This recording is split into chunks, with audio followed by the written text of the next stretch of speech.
Hey guys, it's Thursday, and you've got me, Rachel, and Kel this week. Excuse how exhausted I look. I've been studying really hard, and I'm just so knackered. It's not even true. So yeah, excuse that. I also just wanted to share something with you, which I think you might find incredibly cute. Sorry, that's just my cup of tea. Here's a card a really good friend of mine sent to me, and it says, "Turning upside down makes you happy because the sad feelings get all dizzy and fall out." And I just thought that that was possibly one of the cutest things I've ever seen in my life. So that sits along some of the cards, which kind of make me feel really happy. And yeah, so I really like that. And I have my tulips behind me. I don't know whether you can see, and they've opened up just completely, and they are so beautiful. My mum bought me them this weekend, so that's some really nice things going on in my environment.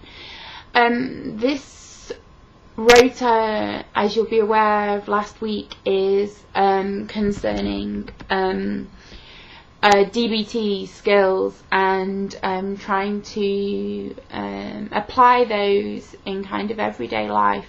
I want to just make a comment here that somebody did respond to one of the videos I made last week, and it was basically quite a general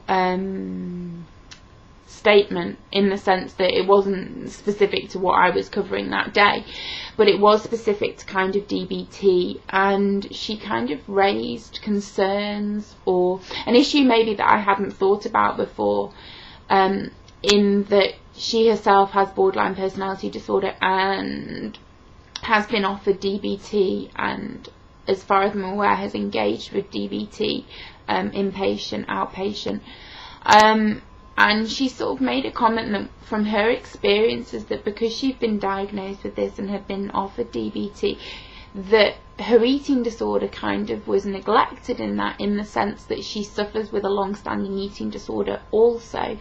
And that what she has found in her experience is that by being offered the DBT, it's kind of isolated her from and cut her off from eating disorder treatment. And I just kind of wanted to raise that and just sort of see what other people's experiences have been of maybe that. I certainly know that I'm not alone, in the sense that I was, well, now misdiagnosed with borderline personality disorder, that anything I took to a psychiatrist, sorry, can you just see my little pussycat? He's just obviously come to say hello. This is Chazzy. Say hello, Chazzy.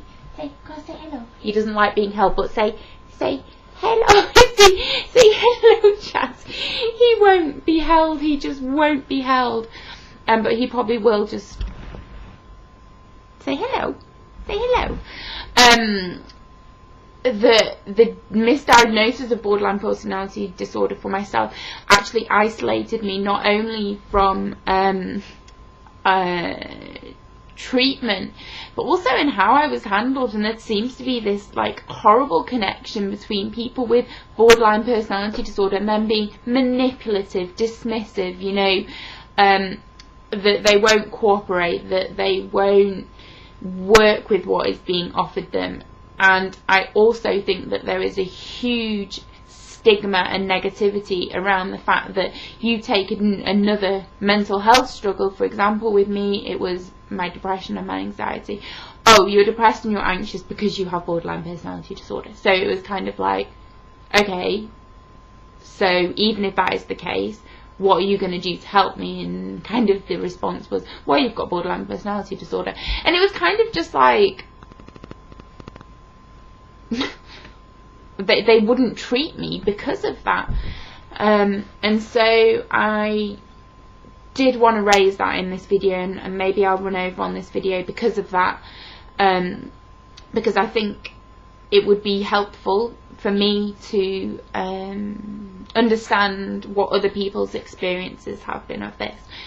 And I certainly don't want people's experiences with DBT, which I do find to be quite an effective treatment, to first of all, isolate them from other treatment, but secondly, I do respect and I do understand the boundaries of dialectal behavioural therapy and with CBT, is that they work on a very surface level. So another question was, you know, what do I do with all the stuff that got me to this point of using disordered or destructive behaviours.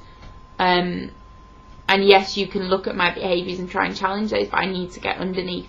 And so I do recognise the limits of what we are presenting to you this month, that no, we don't expect that you to engage with these videos over the next few weeks and it to be the answer. And I don't think DBT is going to be the answer for you, because I do very much believe, and I couldn't believe more in psychotherapy, and that's something that once I've got my clinical doctorate that I intend to focus on, because I do very much believe that psychotherapy, long-term psychotherapy like what I have engaged with, is the key to not only recovery but being recovered and staying recovered. And yes, recognising your vulnerabilities, but also knowing that by being in such long-term therapy that I am dealing on a weekly basis with what made me sick.